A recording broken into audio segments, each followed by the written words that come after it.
Good day, engineers! Sa video na to, i-discuss ko lang ang limits.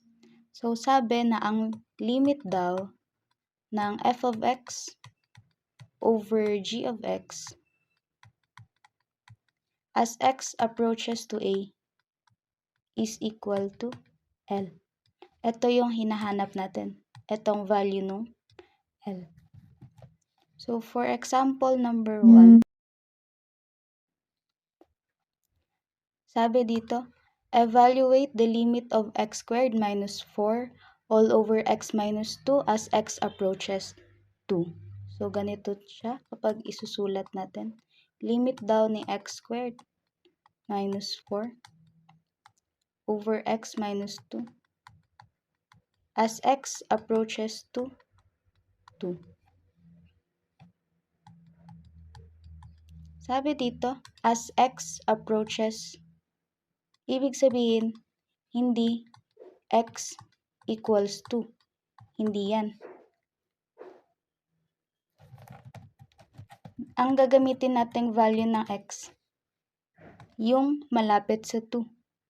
So, at x is equal to, pwedeng 1.99, pwede ring at x is equal to 2.01. Engineers, inote ko na rin na kapag mag-evaluate tayo ng limit, twice natin siyang e-evaluate. Doon sa mas less or doon sa greater, sa left and right side. Diretso natin sa calcu. I-encode lang natin.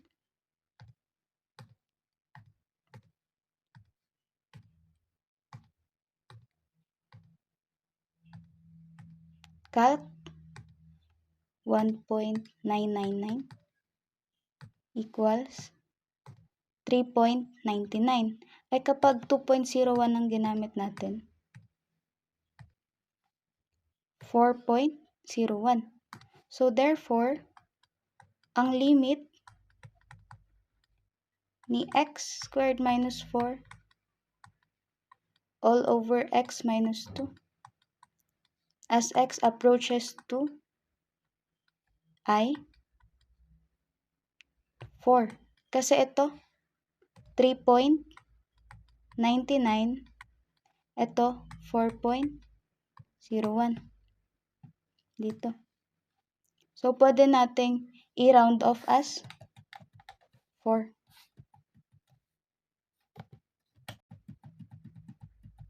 So, ito na yung final answer natin. Ang limit ay 4. For number 2, find the limit ulit of sin x over x as x approaches to infinity. Pag sinabi nating infinity, very large number. Pwede natin gamitin yung x is equal to 10 raised to 6 or pwede ring x equals 10 raised to 8. Diretso lang natin sa calcu. Ito yung kagandahan ng limits. Pwede lang natin siyang idiretso sa calculator. Pero dito sabi sin x, so radian mode.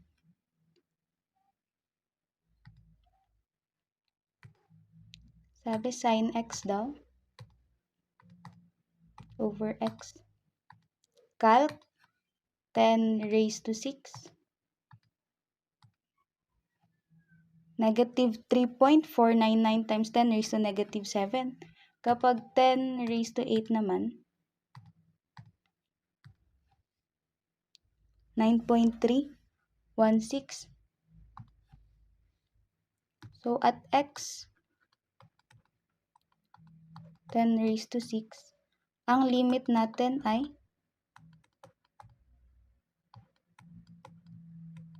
negative 3.499 times 10 raised to negative 7.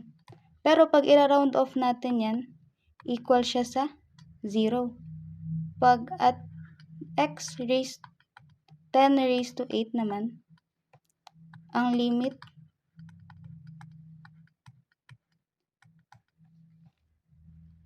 natin ay 9.316 times 10 raised to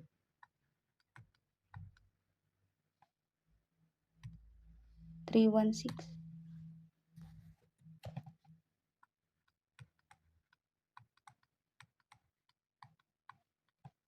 Pag ni-round off siya, magiging 0 din. So, same lang. Ang limit natin for sin x over x as x approaches to infinity ay 0.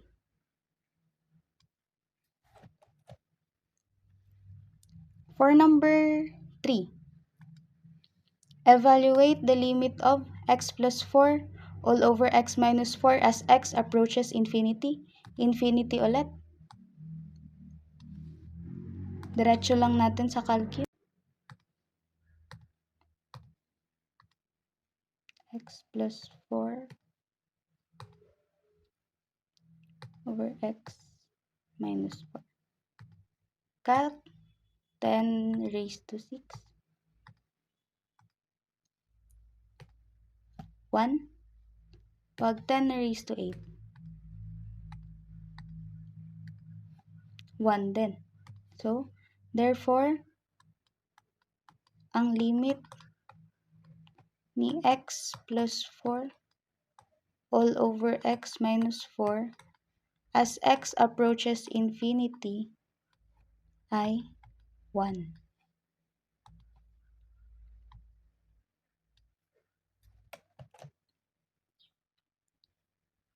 For number 4, sabi dito, evaluate the limit of x squared plus 1 all over x raised to 6 plus 1 as x approaches to I. Alam natin na ang I, kapag ni-square mo yan, equal siya sa negative 1. So, rewrite natin. X squared plus 1 all over x raised to 6 plus 1 at x squared equals negative 1.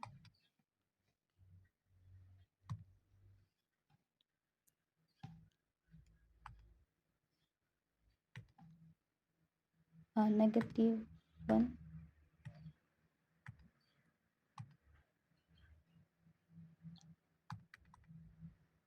plus 1 negative 1 raised to 3 plus 1 equal. Math error siya. Kasi, magiging ganito. Negative 1 plus 1 all over. Ang x raised to 6, di ba, pwede siya isulat as x squared raised to 3. So, magiging negative 1 raised to 3 plus 1. Equal yan siya sa 0 over 0. Kapag 0 over 0, magiging math error siya sa calculator kasi indeterminate yan.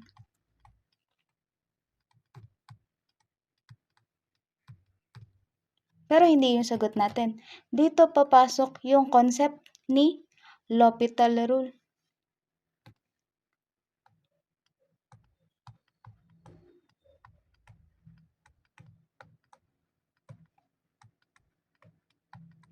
Ang sabi sa L'Hopital rule na ang limit daw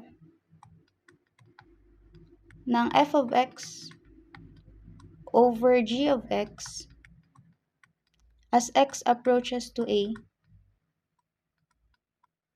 equal lang siya sa limit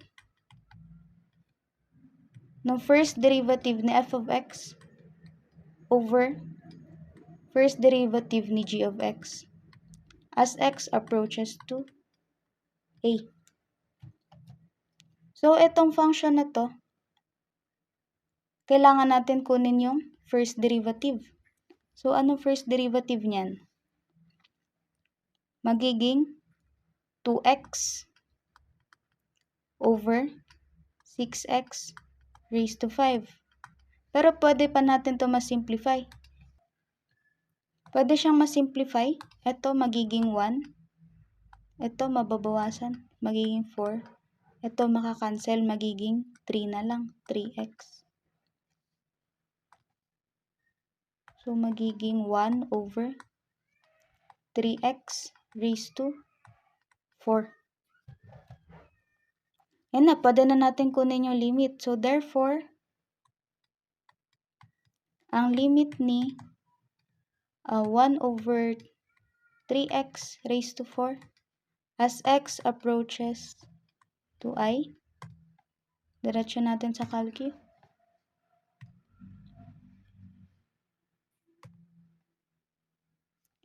Pwede ring manumanuhin na lang natin. Kasi 'di ba? Ang 1 tapos 3 x raised to 4, 'di ba? Negative 1 raised to 2 din yan siya. So magiging 1/3 na. Yun na yung sagot natin. Yun na yung limit.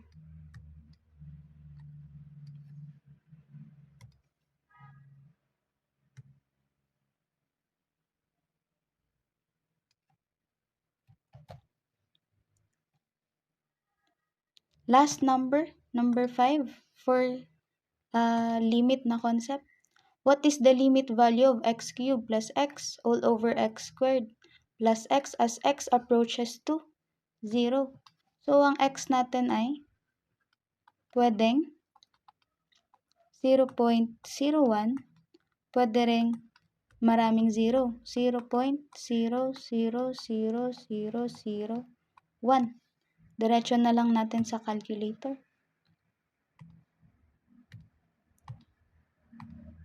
X cubed plus x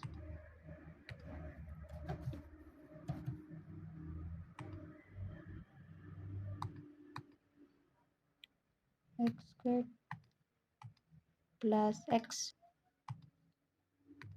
Calc natin yung sa taas 0.01. 0.99. Try naman natin dun sa maraming 0 kung same lang.